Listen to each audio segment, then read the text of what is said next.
Welcome to Pause for the Truth, where you can sit back, relax, and hear an honest dialogue about health, wealth, legal, and social issues.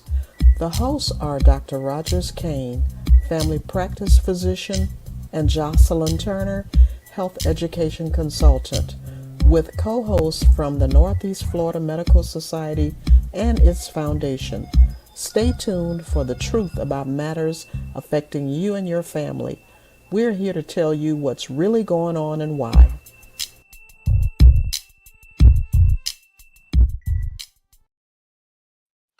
Good evening, everyone. Boy, do I love that intro. I don't know why. I just get a good feeling whenever I hear that intro being played. Of course, this is a Pause for the Truth. We're here in Northeast Florida, had a very beautiful day today. What about yourself, Tyrone? How do you feel about that? Yeah, Uh, I am not in Jacksonville today. I happen to be in Columbia, South Carolina, and the day was a beautiful day, about 65. Sun was high, so I'm not going to complain. I'm not going to complain one bit. well, it's the same right here, so I'm happy as all can be. It was very nice day. And for our listeners that are not in Northeast Florida, I think the rest of Florida, for those that are in the rest of Florida, I think went off pretty well as I've looked back at some of the weather reports, and they look to have good weather today as well. Joining us this evening is Dr. Urban Pedro Cohen. Dr. Cohen, how are you this evening? Well, I ain't doing nothing, complaining about nothing over here, Dr. Kane. I'm living my best life. That's it. Awesome. Right. That is great. We are delving into the topic today of neighborhood. I'm gonna say improvement, but mainly we're looking at your company, the people that you work with, Dr. Cohen, in terms of Lisco. Why don't you tell us something about yourself and the people that or the organization that you're affiliated with?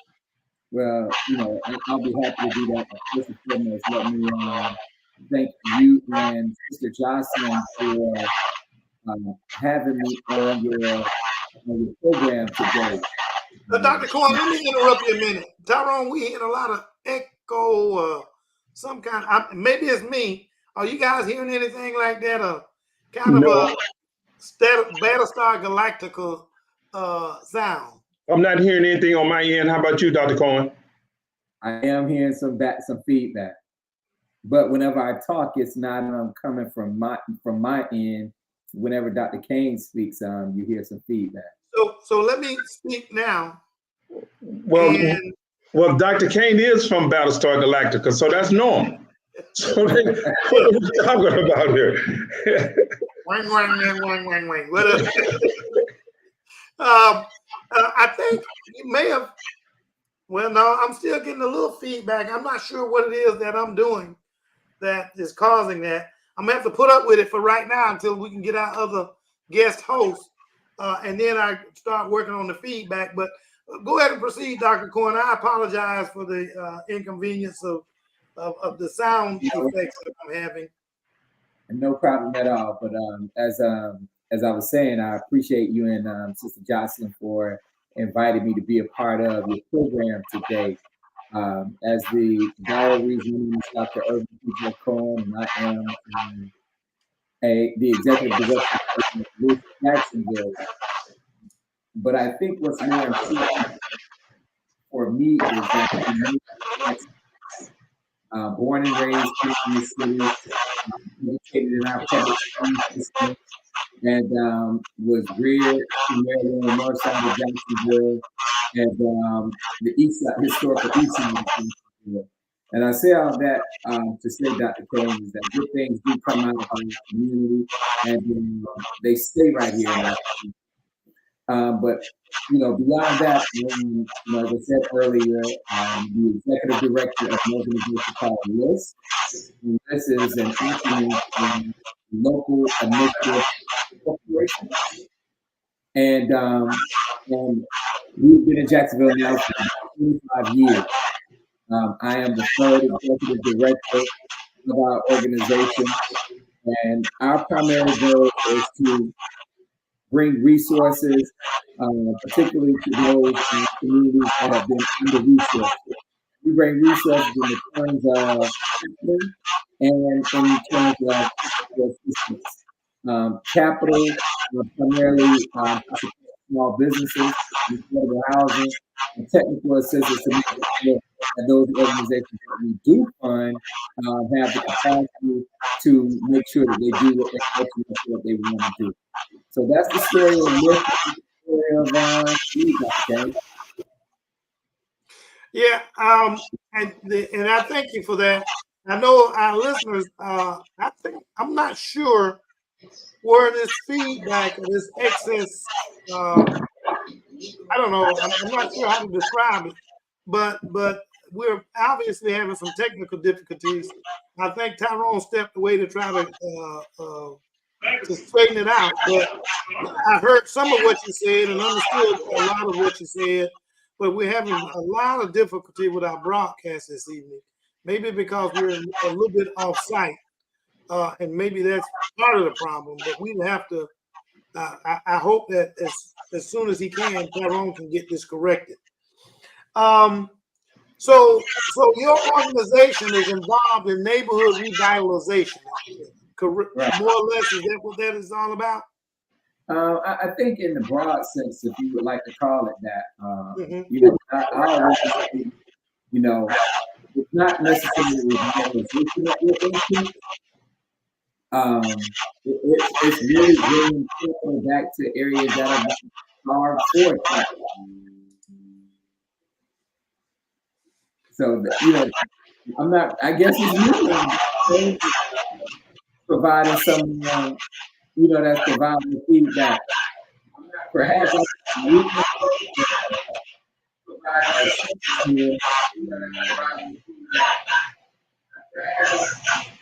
yeah, I'm really having difficulty.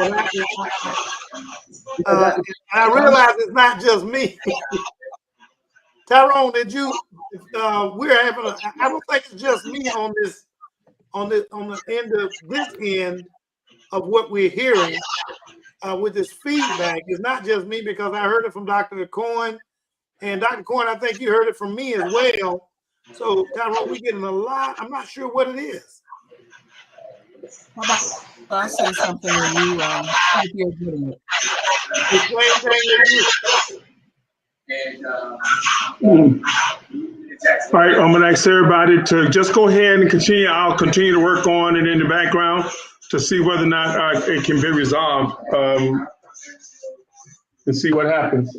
I think the biggest problem is it's hard to really understand what any of us are saying because we're picking up bits and pieces. Is that correct for you, Dr. Cohen? Yes. Yeah. And I mean, he's giving us good information, and I'm picking up on bits and pieces, but it's very difficult, I think, for the audience and myself to follow along. Ms. Turner, are you even hearing any like lisping or some abnormal sounds? I do, but I can understand what you're saying. Okay. Well, maybe you got. I can't really understand what he's Dr. Kane was saying as well as I need.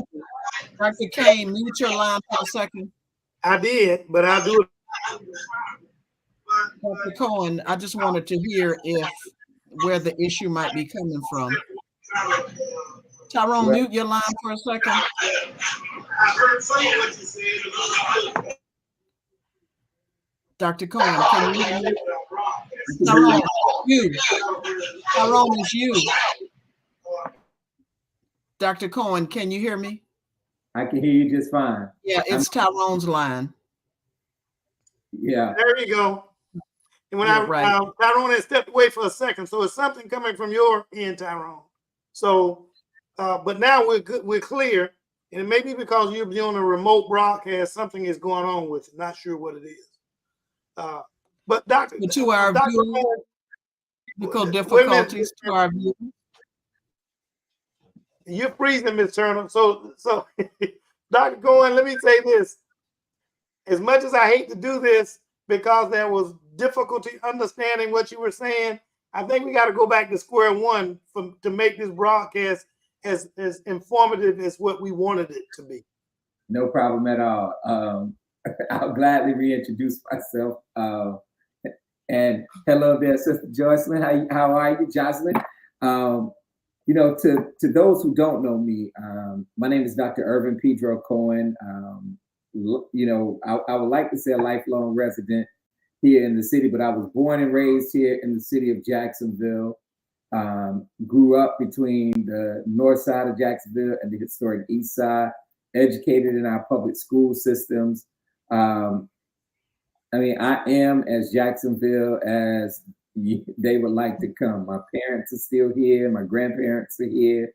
My brothers are here. So, you know, I'm Jacksonville through and through. You know, so that's the personal aspect of me. But also from a professional standpoint, I am the executive director for LISC Jacksonville, and LISC is an acronym for Local Initiative Support Corporation. We've been here now in the city for about 25 years, and I'm the third executive director. The primary goal for LISC Jacksonville is really to bring capital and technical assistance to primarily our under-resourced communities throughout our city. We do that via capital, and we also support affordable housing and small business development, primarily in those very same communities. You know, I'm a very, very, very lucky individual in as much that I get to provide a service in the spaces that I both play and live in. And that's a very rare feat that you get to do that. And I've been with LISC now for about 4 years, and it's probably been, you know, 4 of the best years of my entire career. Ms. Turner? That's pretty awesome. Well, I want you to know one of many reasons, Dr. Cohen, that I asked you to join us is you're doing amazing work. And there you go. That's exactly what I want you to talk about. Tell Heirs Property is all about. Well, you know, I think, you know, for us as a community, and I, you know, it's ironic that we're having this conversation today. And I said to someone yesterday that, you know, in our community, we don't talk about death. As much as it's inevitable, we just don't have very many conversations about death. And we talk about heaven, and we talk about what's going to happen when we get over yonder, but we don't spend a whole lot of time talking and/or at the very least preparing for the inevitable, that thing that happens before we get to death. And so heirs property, for those who don't know, is when, you know, grandma or mama dies or daddy dies and they don't leave a will in place. And so, you know, as a, you know, just from a practical matter, again, I think 2 things happen. We don't value our stuff, and we make the assumption that, you know, this house off of Moncrief, ain't nobody gonna want this junk. That's what we talk about. And then what we do a lot of times with our young people is we sort of encourage them to move elsewhere, and we label elsewhere as better. And so when we don't leave a directive at the time of your death in place, it generally falls into an heir situation. And so we as an organization have been very intentional about our work in that space, thanks to partnerships that we have with the City of Jacksonville, Three Rivers Legal Service, and the United Way, and JP Morgan Chase and Wells Fargo. We've been very intentional about our work in this space. Ms. Turner, what you'll be interested in, and Dr. Kane, you'll be interested to know that what we have found is that there's $62,000 that usually represents dead equity. And what I mean by dead equity is money that nobody has access to when the person dies, that exists in many of the homes that we are working with in communities that we serve. And what we found is that for every probable heirs case that we resolve, we've unlocked that $62,000 in dead equity. And 2 things happen when we do that. One, people, primarily people of color, because we work in very specific zip codes, they start a business And now I'm not talking about they starting a computer business like my brother Tyrone there. They're starting some level of service business, lawn company, catering company, food truck, whatever it is. They're starting businesses and they're sending someone off to school. Now, I'm not talking about that school being Harvard or anything. I'm saying, that grandbaby might now be going to FAMU or Bethune or Epworth Waters for that matter, or they might even be going to beauty school or trade school or FSCJ. But they're doing two things with that $62,000. They're sending people off to college, and/or they're starting a business of some sort. So in this last year, just to show you collectively, we work in zip codes 32208, 32209, 32206, all of your primary communities of color. And what we last year alone in 2023, we resolved 100 cases of heirs property, and that 100 cases of heirs property represented $6.2 million of resources that have been put back in our community. And so, that level of access, we've been very intentional about our work in that space. And so, as a strategic part of the work that we're doing here at List Jacksonville, we just took on this idea of heirs property that we're seeing now, that you're seeing the work being done in our communities. And I'm very proud of you for doing that. Let's back up a second. I just want to make sure our audience appreciate what heirs property is and what you guys accomplished. Mm-hmm. So correct me if I'm mistaken. Are you saying that the heirs property is money or whatever valuables that are left behind? No, it's the equity in the home. The home is what we're talking about, right? Yes. Okay. And we don't generally do wills. I mean, that's part of our work as well in this process.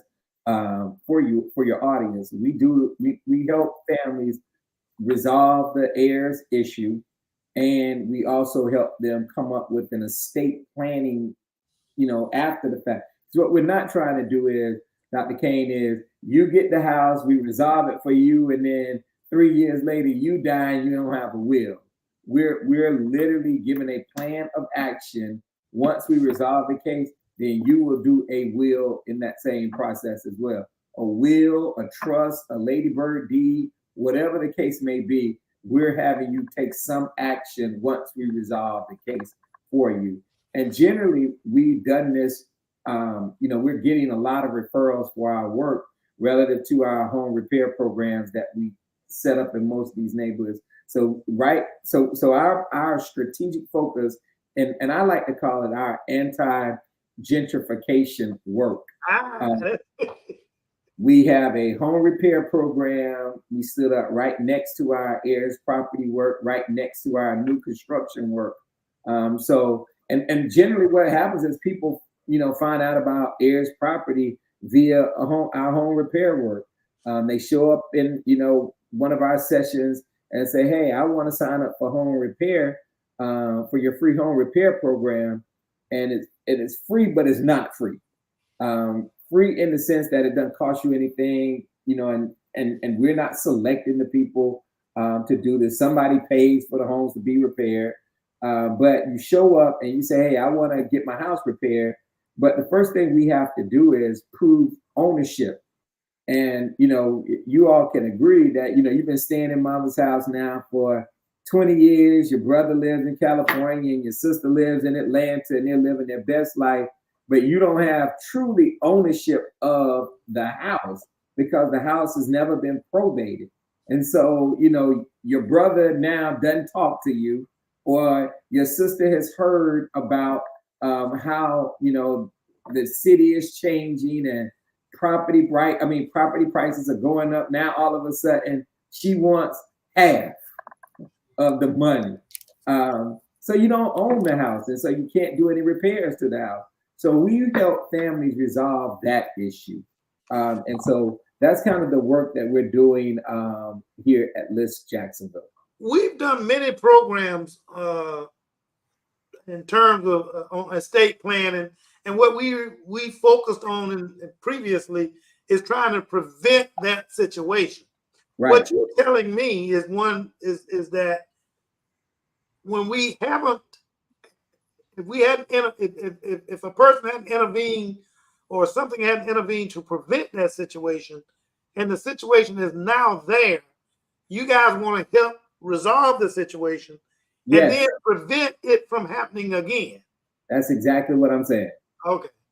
I mean, our work is very intentional. What you'll find about me is that I'm intentional about what we're going to do so that you can expect a set of outcomes. If you're Yeah. not intentional and you're being very reactionary with the work that you're doing, then that's where you get into the problems associated with it. So, again, what we've done is, I wanted to look at a way. I didn't want to be building houses next to a house that's falling down. And what I'm finding is that the catalyst for our work was the house that's fallen down, but it's never been probated.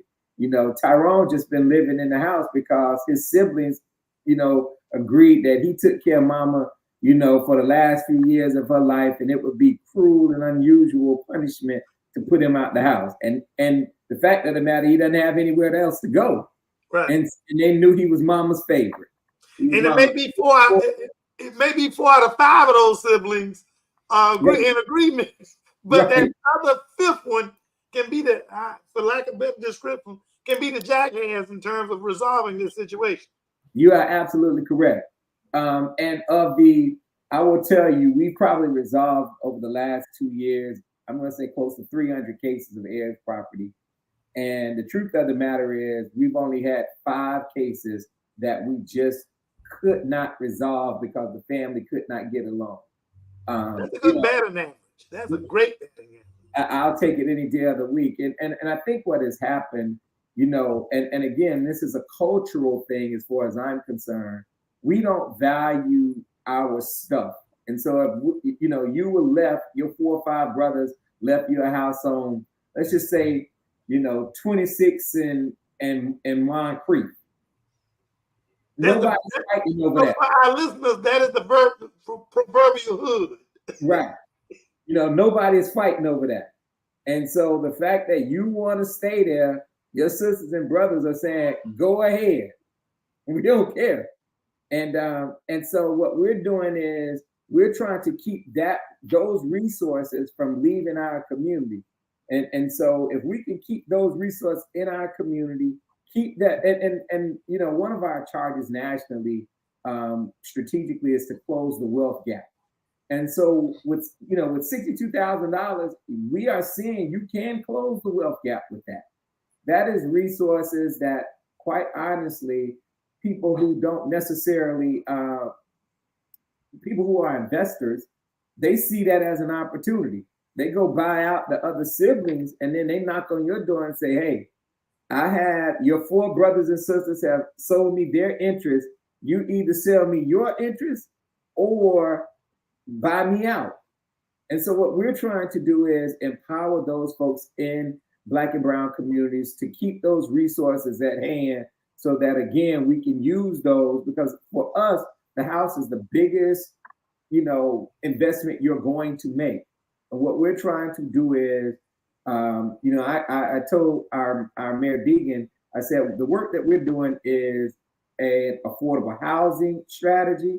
It's also a homeless strategy, because, again, we're talking about houses that sometimes are in disrepair. Where does that person who really is using this house as a form of shelter, where does that person go in this, unaffordable housing environment? So if you're just tuning in, we're having a conversation with Dr. Irvin Pedro Cohen, is what I like to call him, Pedro. That's what he's affectionately called here in Northeast Florida. Absolutely. And, many of us have, we know someone whose parents have passed on and they've inherited the house, or as Dr. Cohen said, one of the siblings or the children live in the home, and and assume that because, if they have another sibling, they say, oh, you just stay there, or even they're an only child.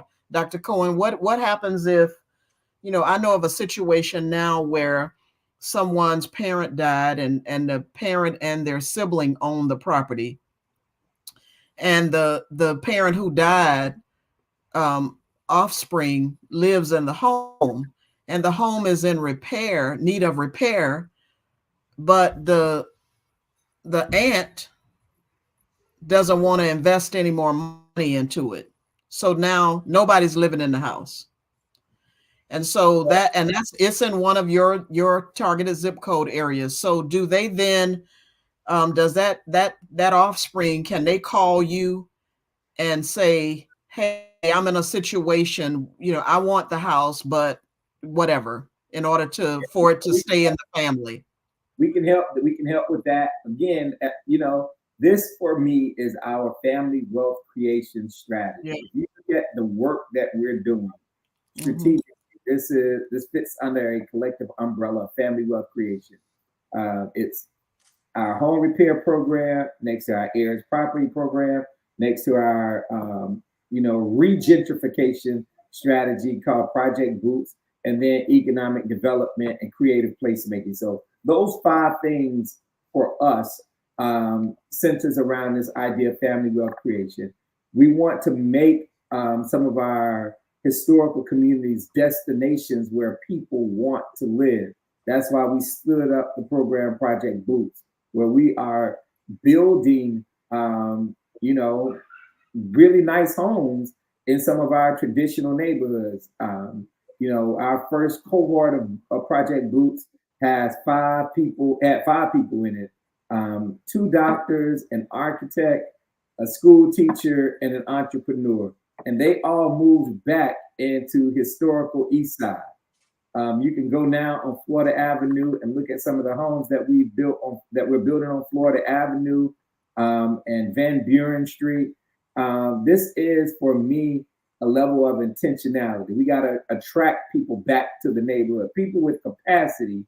When I grew up in Washington States, my parents were a secretary and my father was a longshoreman. But the beauty of what they did for me was we lived next door to an entrepreneur. We lived next on the other side of us. There was a merchant seaman. Around the corner was a nurse. Up the street was school teachers. Around the block was an attorney. Somebody else was a broadcaster. And I used that as an example. I didn't know what I wanted to be. My parents couldn't necessarily help me become what I thought I wanted to be, but they put me in an environment where I could see the possibility.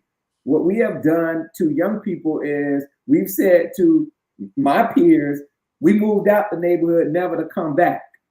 And so we're saying to young people who now live in historic East Side, or we're saying to young people who live into Washington State, be something that they absolutely don't know anybody who's doing it. And so for me, it was, how do I attract professionals back? So we started off the first cohort with 5 people, and that cohort has now grown. Our second cohort, we had 20 people, and we got a waiting list of over 200 people who are saying, sign me up to move back into communities like that. And that's that part of our work is to attract residents with capacity. We're doing that again right next to fixing what's there. We cannot displace grandmama who's been living on Florida Avenue for 50 years. We want to keep her in place. And the reason why with heirs property is so important in this strategy of mine is we want to retain the value for what's there, get people proper value for what's there. And if you do those things and do the work of creative placement, show the kids that are there that there's a big world out here, and you do all of those things collectively, then I think we have the capacity to solve some of our own collective problems. Let me So say this. I know we're getting ready to come up on our Black History moment, in which Ms. Turner will elaborate on that. But I want to make sure that when we come back from I the had a Black History follow-up. moment, I had a follow-up to what he was saying, but go ahead, and then no, go ahead. all right. So my follow-up was trying to make sure people understood those. Because remember, all our listeners are not just in Jacksonville. Many of Right. them are in other parts of the state and in some places in the country. I wanted to make sure they got a understanding of the kind of community and the neighborhood that Dr. Cohen, Pedro, one of my favorite uncles' name was Pedro.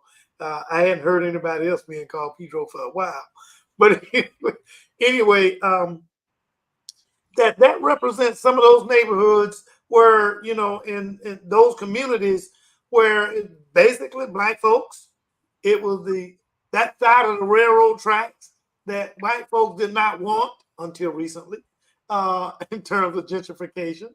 The areas like down in Little Haiti in Miami, the areas in terms of Fort Lauderdale, Northwest Fort Lauderdale, the areas in Orlando that over off OBT and other places where it's majority black folks who Bridgetown and Tallahassee. historically. Bridgetown and Tallahassee. And I think Yeah. what we have done here in Jacksonville can be replicated throughout Everywhere. everywhere. Yeah. I didn't do, I think anything that we want to do has to be done with a level of, again, you'll hear me say this, intentionality. It has to be intentional and it has to be scalable. What we've done is we've created a process that's intentional, scalable, and anybody who wants to do it. I mean, I make myself available. I tell people that I pay my bills on time so that I can answer the phone. This isn't a Chinese secret of some sort that I'm trying to keep to myself. The work that we're doing, I wanted it to be able to have a level of longevity to it, and so that's why we're doing it. And I'll say this, and then you can get to your Black History moment. What we are doing is we are redefining what and who the gentrifiers are. That is great. That's what we're doing. Chinese finger, Wow. Chinese finger trap. Wow. If you're just tuning in, we've been talking to Dr. Irvin Pedro Cohen with LISC Jacksonville. We're going to pause right now for our History Maker moment, and then we'll get back to the conversation, because I would like to ask Dr. Cohen when we return about how does one qualify for the home repair and some of the other services that LISC Jacksonville offers. Hit it, Tyrone, our behind the scenes guy, with our History Maker moment. Dr. Kane, is that your dog? Yeah, he came up unexpectedly. I meant to mute him if I'd have got it, but what can I say? Uh-oh, we're not hearing Tyrone. I know he was having that technical difficulty. It makes me.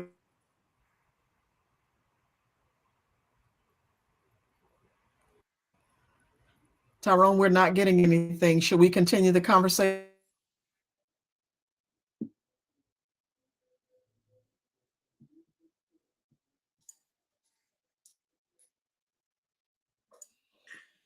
Oops.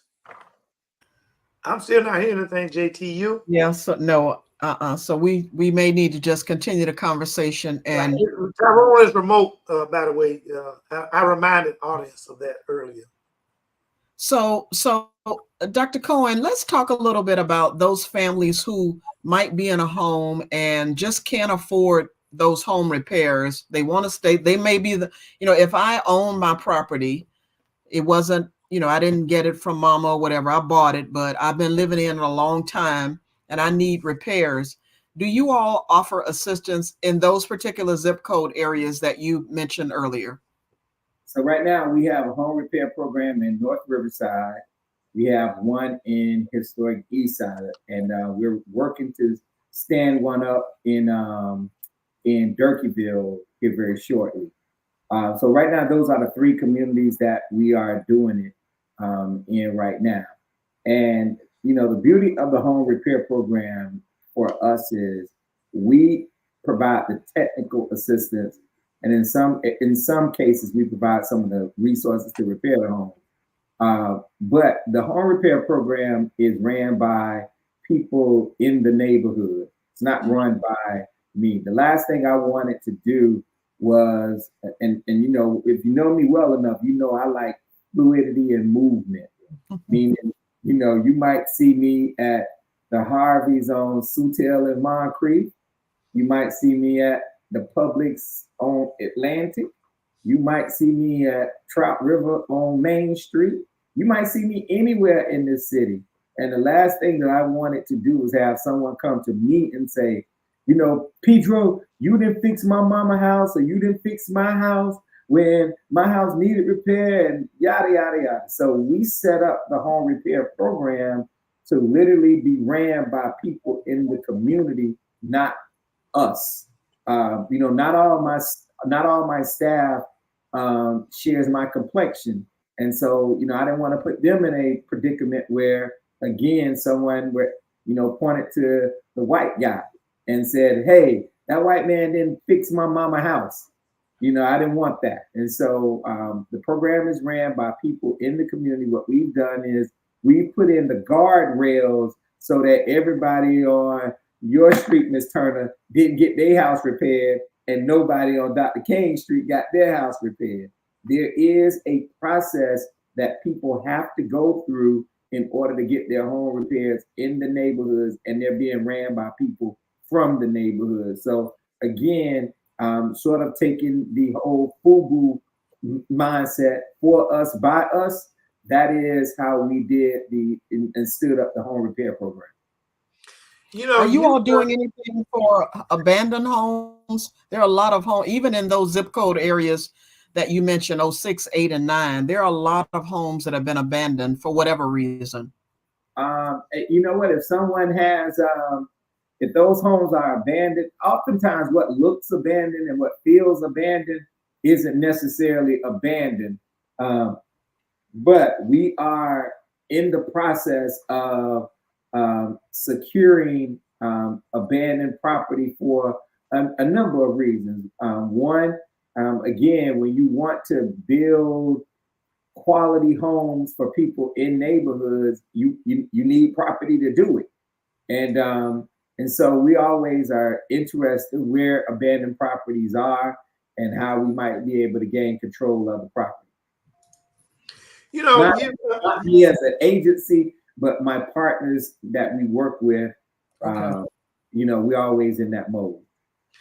I'm really enjoying the night show because for a couple of reasons. One is not only from a personal standpoint do I know of situations that encumber exactly what you're discussing from a personal standpoint, but I also, because of what I do, and you know, my primary care motive in terms of taking care of patients, take care of all of the patients, the whole patient, and I see so many times where the patient, the family members, or whomever run into situations exactly like what you're describing, and you know, and it concerns me because a lot of times by the time it gets to the point, and I'm not saying I give up on them, but you giving me another resource by which to reach at or to provide them so that they can reach at obtaining your help. In that, I got so many times that of the situation that we described where family members, for whatever reasons, are either in disagreement or they may be in agreement, but they don't know how to proceed forward in terms of handling the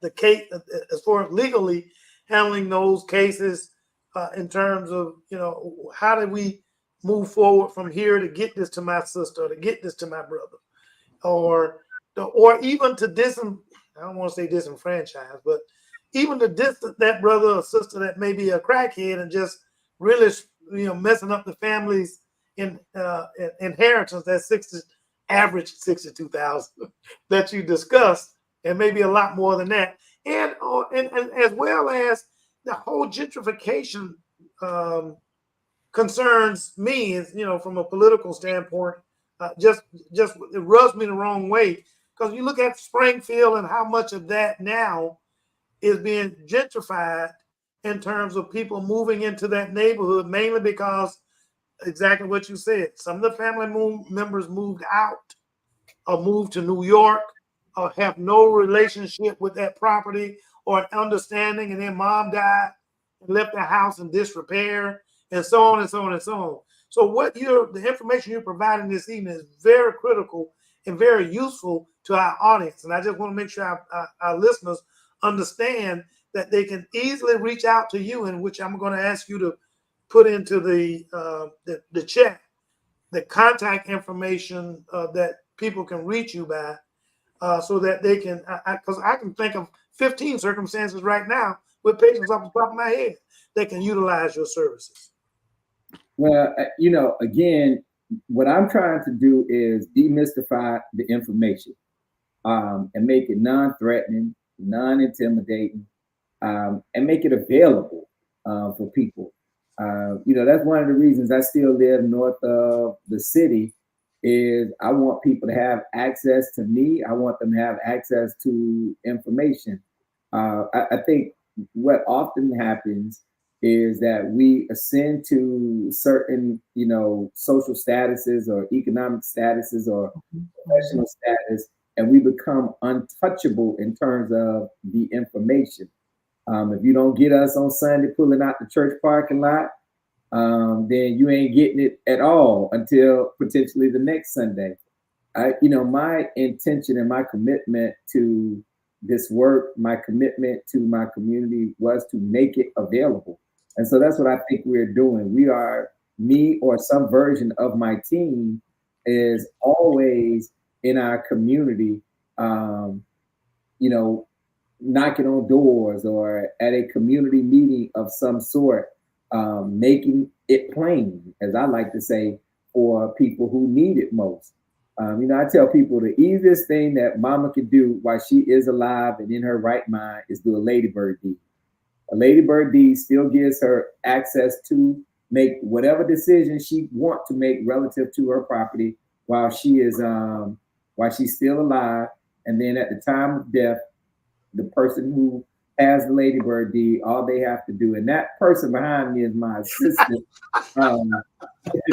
You saw me laughing. I was proud about it. My boss. What's a ladybird deed? So a ladybird deed is what you can have mama sign, and then the ladybird deed, the person who has it upon her death or daddy's death, just takes that down to the tax assessor's office, and they would provide that with the death certificate. Then the property is transferred to whoever the ladybird deed, was designated. And you can do that, and that allows you not to have to deal with probate issues. But it's just that simple. But we don't have access, or we don't talk about those with the information are not available within our communities. They live, and I don't knock anybody for that. They live elsewhere. And nowadays, they might go to church elsewhere also. They don't go to church on Moncrief anymore. They don't go to church on Davis Street anymore. They go to bigger churches that used to be Regency Square. I don't knock anybody for that. I'm just saying that we don't have access to the information in our community. And what I was very intentional about through our work is I wanted to make sure that my team and the work that we were doing were where the people who needed it the most were at. So that's kind of how we've done, how we've gone about our work, make it plain and make it available to the people who need it the most. So I think the thing, and we had a comment about, thank you to our guest who sends us questions. But one of the things, though, that happens that the reason that people move away, some people might move away from their neighborhood, because I'm like you, I was born and raised in Jacksonville. Only other place I lived is Gainesville when I went to University of Florida. But is when I came back to my neighborhood, there were no grocery stores, there were no shops. There was a liquor store and several churches. And so people want a sense of community and access where they don't have to drive everywhere. Maybe they can take the bike or whatever. So in your redevelopment plan, does it also include bringing those businesses back to those communities, or when the people come, the businesses will generally follow? Is that the thinking? I think it's a little bit of both. If you go and look at what we're doing in the historic East Side, they are building a grocery store on Florida Avenue. Now, grocery stores are a tricky thing. And I'll tell you why. Because when we say we want a grocery store, what we are really saying that I've heard is we want Walmart. Now, you're from Jacksonville and like I know, Banner and Daylight was all the grocery store. That was enough grocery store for us. Yep. Pick and save. Pick and save, and all of those were enough grocery store for us. Yep. But what I hear people saying now is, that ain't enough for me. I want a Walmart version of a grocery store. There's a grocery store right here on Pearl Street. Very small, very bodega-ish. It has, instead of 10 versions of ketchup, it might have 3 versions of ketchup. You talking about on 6th and 7th and Pearl? Yes. Yep. Love it. They have fresh meat there, et cetera, et cetera. So we have to now get in our mind and redefine what it is that we want. Because again, what we say out of our mouths, if I were to bring you let's just say hypothetically, a 10,000 square foot grocery store, and that's not very big at all. Would you shop there, or would you still prefer a 40,000 square foot Winn-Dixie? 50 miles away. So that's the thing that we have to start asking ourselves, because I think it's quite plausible for us to get 5,000-10,000 square feet in our community rather than the 40,000 square foot in our community. And so we have to start having those kinds of conversations, so that when we go to those folks who have the capacity to put them there, we can be very specific in our ask. But what we're asking is, I want a Publix, I want whatever, and those things. Again, if we're talking right now, just the economics of how we shop for groceries. I mean, if you put a grocery store on Moncrief right now, we already know that we shop for groceries primarily on the 1st and the 15th. And the 1st and the 15th align with when we get our government checks. Well, that's not a sustainable business model if the only 2 days of the month that you're going to get the bulk of your customers is on the 1st and the 15th. Every other day is cigarettes and beer days. So would we be better off being very specific in our ask of a small 5,000 to 10,000 square foot grocery store in our communities? And I think that's a lot more doable. And we just have to be very specific in our ask and hold people accountable for delivering what it is that we need. Well, it's a break in that food desert for sure. That we see so much here in Jacksonville, such a huge food deserts in the areas. You guys know where it's at. People that are not from Jacksonville may not know, but even some of the people from Jacksonville may not know. But it's such a large area of food desert that they can't get the fresh fruits, can't get the vegetables. They can get a whole bunch of junk food, but little small markets like what you described can allow them to get fresh fruits, fresh vegetables, some meats, other things that they need other than junk food that is pretty much going to kill them off. I will tell you, Dr. Kane, one of the challenges, when I used to, before I got to this point, I ran a program called the Newtown Success Zone. And the Newtown Success Zone, one of the things that I did to resolve the issue of food desert was I said to the folks, I said, okay, I'll tell you what I'm going to do. I'm going to get you transportation to the farmer's market. On top of that, I'm going to make sure you can use your EBT and, WIC cards at the farmer's market. And what I found is, once we got the service there, they used it for a while, but ultimately people stopped using it. And in my head, I couldn't figure that out. We have the largest farmer's market in the Southeast.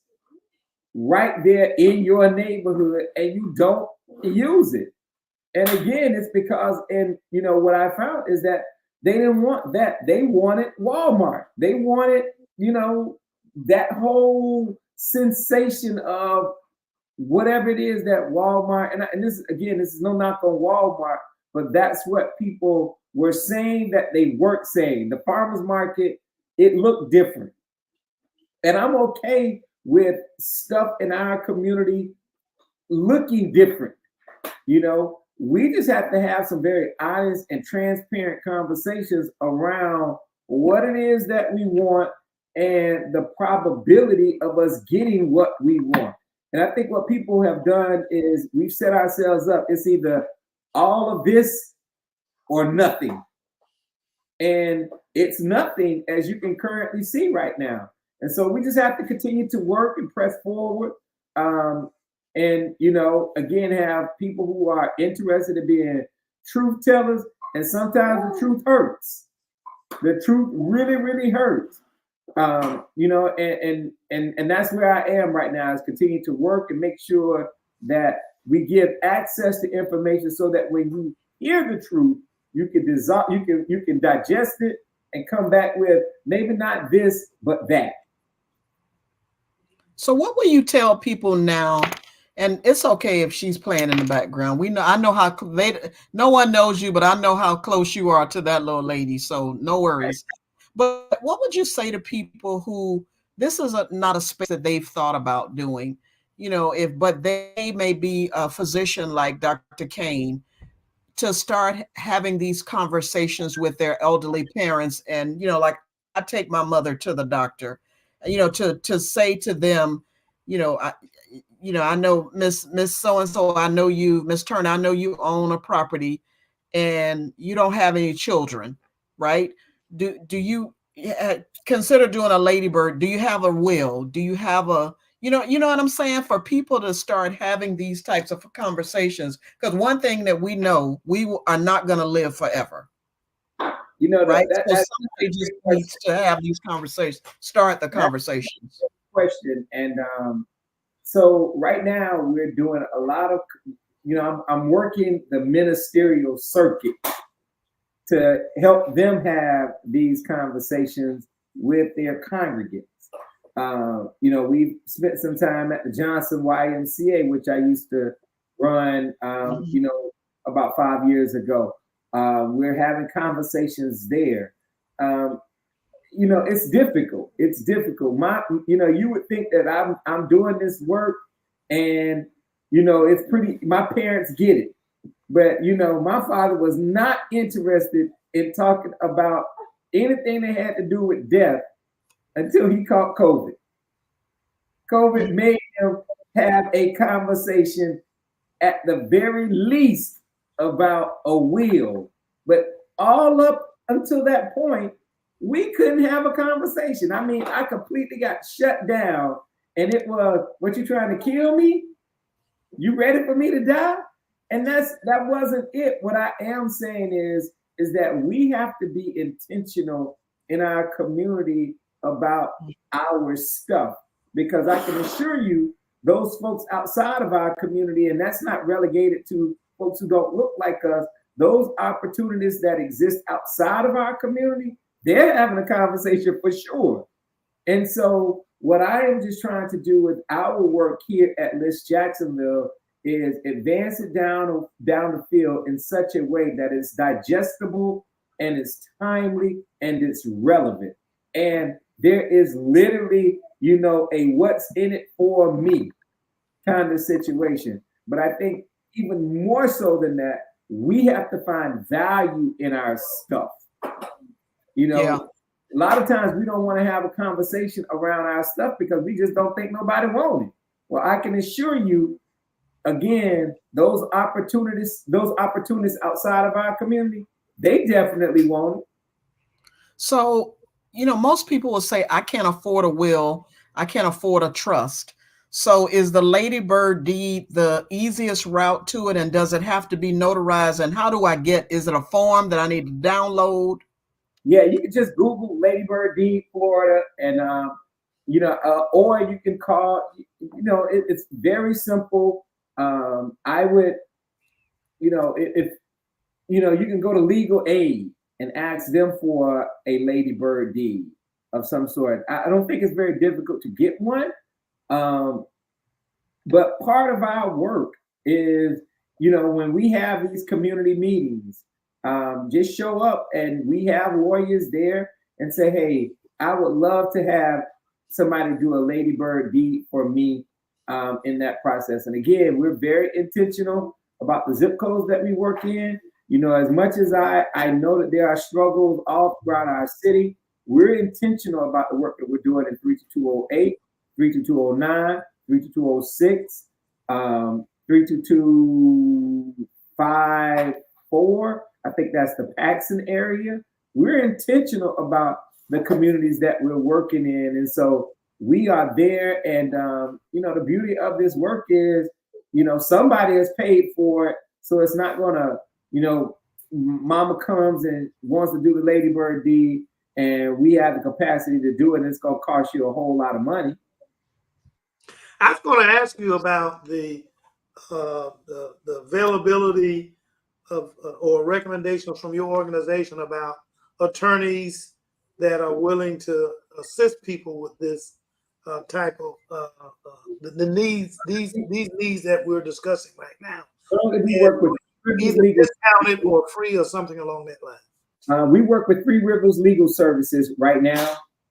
That's our legal partner in this work. But and we don't charge for that. So if somebody again wants to know, they can just look up List Jacksonville.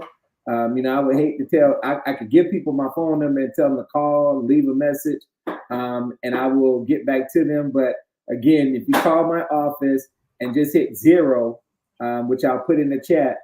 And that'll get you to our executive assistant, and she could get you to the right person as it relates to that. I don't, again, calling me personally, I do answer the phone, but again, I'm in and out the office so much until, it may be days before I get back to you, and the problem may just need an immediate, some immediate attention. So I would say to people, I'll put my number in the chat. You can call. But the reality is you probably should hit 0 or ask for the office administrator, and she will get you right where you need to be at. Appreciative that you're only one man in terms of manning your phones, but you got a whole list of people that can man the phones at your office. Oh, absolutely, absolutely. So what else we've talked about a lot, but List Jacksonville does a whole lot. Right. What else? What have we not talked about that you'd like to mention right now? And I also like to ask, we got to talk about List Jacksonville, but like we said, our audience is beyond Jacksonville. Is there a list in South Florida and so on and so on? So the reality is we are the only list in the state of Florida, but there are 39 other communities throughout our country that we are doing, 39 other list offices and 9 rural communities that we're doing work in. So we are in Atlanta, we are in DC, we are in Greenville, we are in Charlotte, Houston, San Antonio, Los Angeles, Chicago. We're in most of your major metropolitan cities throughout the country. But unfortunately, we are the only one in Florida. And again, that doesn't mean that, I'm not open to somebody from South Florida calling me. This information is universal that we are talking about. And I'm willing to, talk people through whatever it is, particularly here in the state of Florida. The work that we are doing strategically can be, I did it and I put it together so that it's portable. We can take this, and you should be doing this in Atlanta. You should be doing this in Greenville, South Carolina. Again, because if you look at what we're doing as a collective, this is anti-gentrification, and it's all about family wealth creation. And I don't know any community throughout our country that does not want that as a thing. And we're doing it in such a way that it allows communities of color to support themselves. This turn, I got one last question. I'm gonna let you take it from here. Jacksonville beaches, you know, historically, there's a lot of historically black, yeah, as well as American Beach. You guys help to serve those areas as well, or what are we? You know what's funny, Dr. Kane? We have done some work up on American Beach. Thanks to my dear brother Carlton Jones for inviting us up there. But we've done some work. We've done some work last year with the Gullah Geechee Nation up in Nassau County. So you know we are about this business, and we are about this business in a way that's very serious and intentional. We want to see people, particularly communities of color, keep their stuff. So our heirs property work, we kind of transported some of that up to Nassau County, as well as American Beach. But we're going to be hosting a sort of area-wide, the Jacksonville MSA, all 6 counties. We're going to be hosting a sort of a roundtable around heirs property. I think it's February 26th.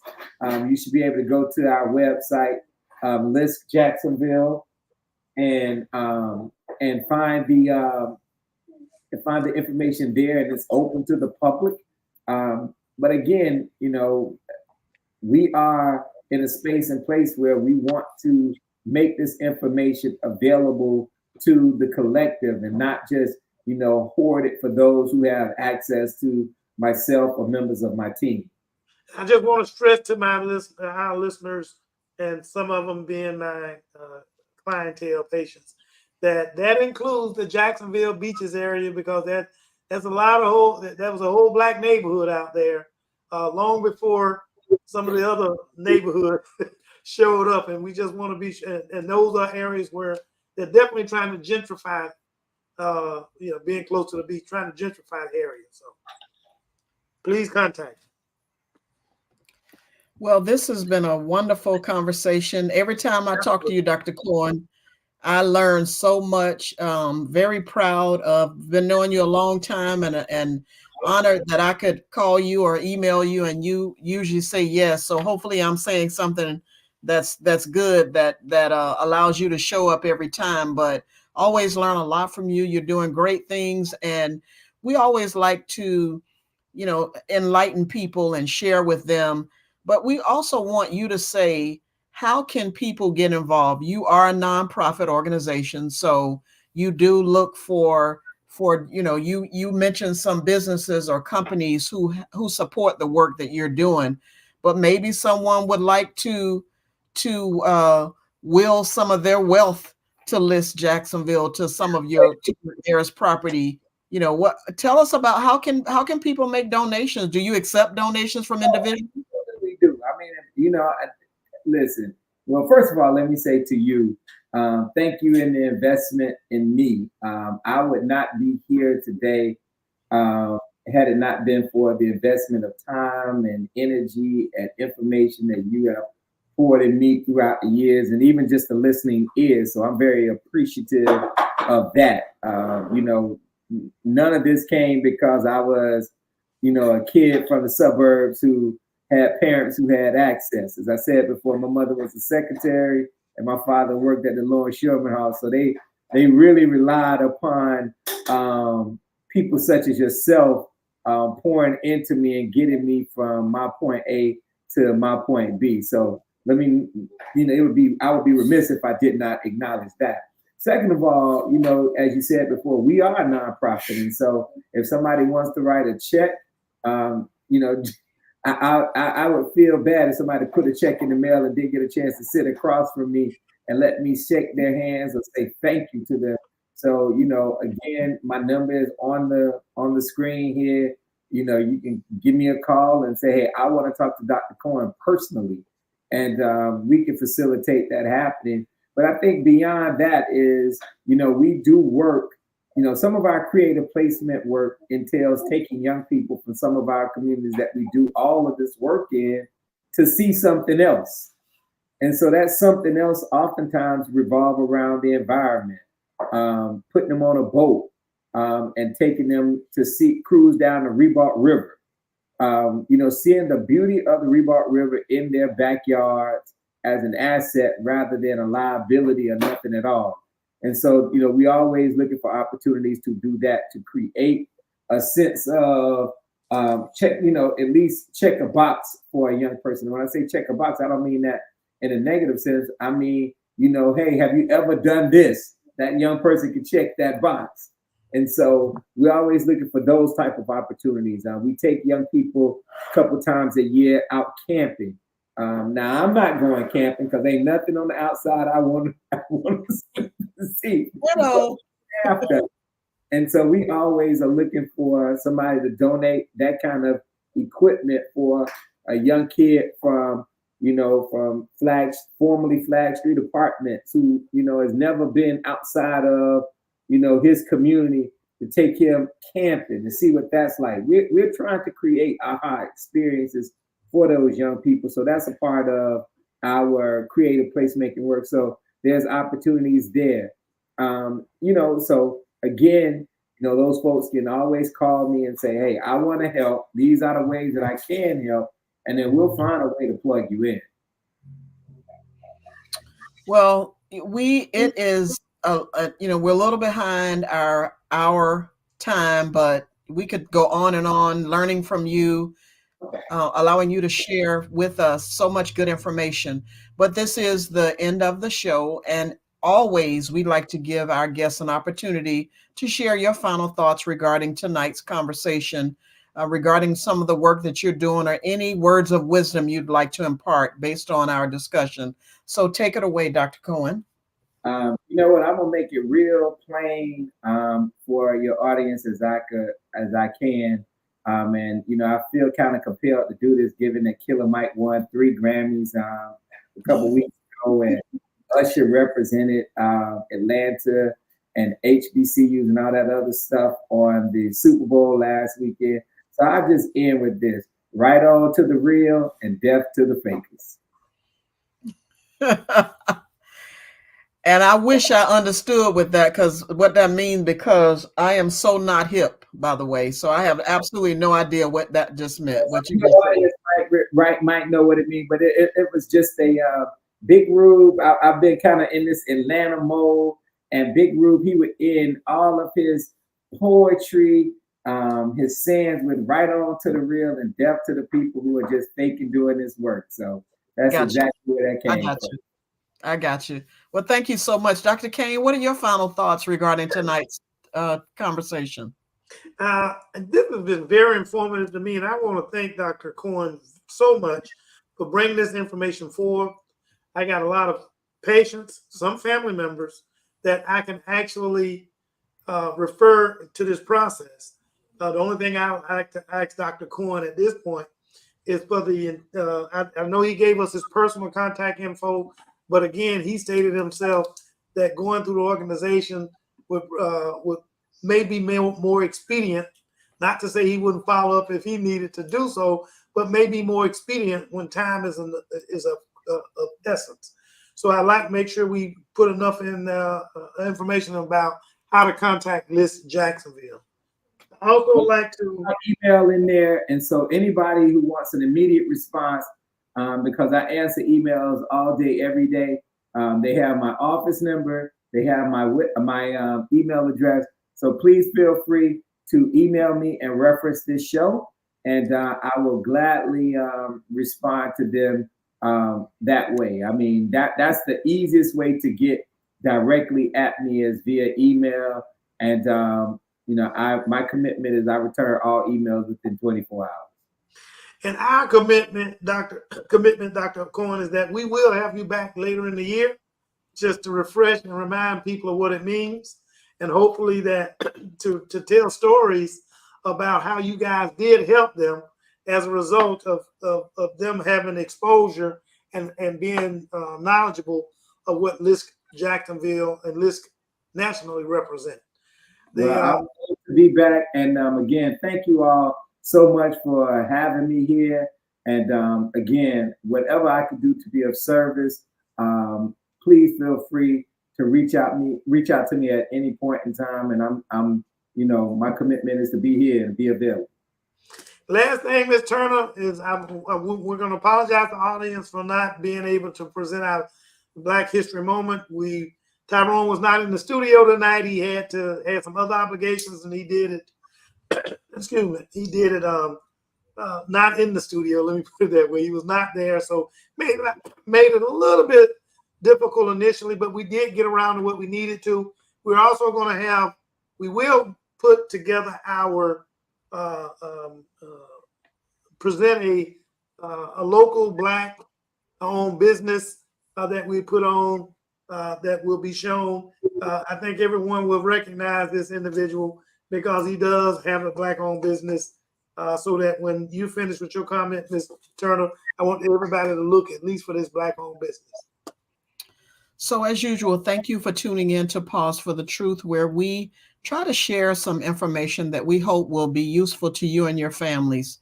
Building wealth in our communities is very important. It helps us to stay healthy, and again, just really pass some resources from one community to another.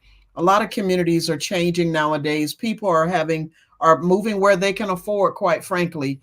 And far too many homes have been abandoned by loved ones who decided that they just no longer wanted to be in that community for whatever reason. However, if you have not gained anything tonight, know that that home that your mother or your grandparents or your parents purchased years ago, think about the sweat equity, that the sacrifice that they made in order to obtain that property. Respect their legacy and keep the property in the family, even if you choose not to live in it. Rent it out. Find you a good property manager that could rent that property out for you to keep that wealth in your family and help you stay in that house on the other side of town. As always, thank you for tuning in to Pause for the Truth. Hold on a second as we show you or feature our Black history, none other than our very own Call Tyrone. All your IT support. As you can tell tonight, Tyrone made sure that our show stayed on the air as he broadcast remotely. Thank you, Dr. Cohen, and your little sidekick. And you all have a good evening, and tune in next week for Pause for the Truth. Good evening. Welcome to Pause for the Truth. We are grateful that you joined us today and hope you've gained valuable insights on our current topic. We look forward to having you with us next time as we explore trending issues in our community and discover ways to simplify life for you and your loved ones. Our dedicated panelists and staff are committed to sharing knowledge and serving our community. But now, we need your support. Please subscribe to our YouTube channel and spread this valuable knowledge to others. Don't forget to invite your family and friends to tune in to our podcast every Tuesday at 6:30 p.m. EST. Visit our website at www.pauseforthetruth.com and show your support by liking us on Facebook, following us on Twitter,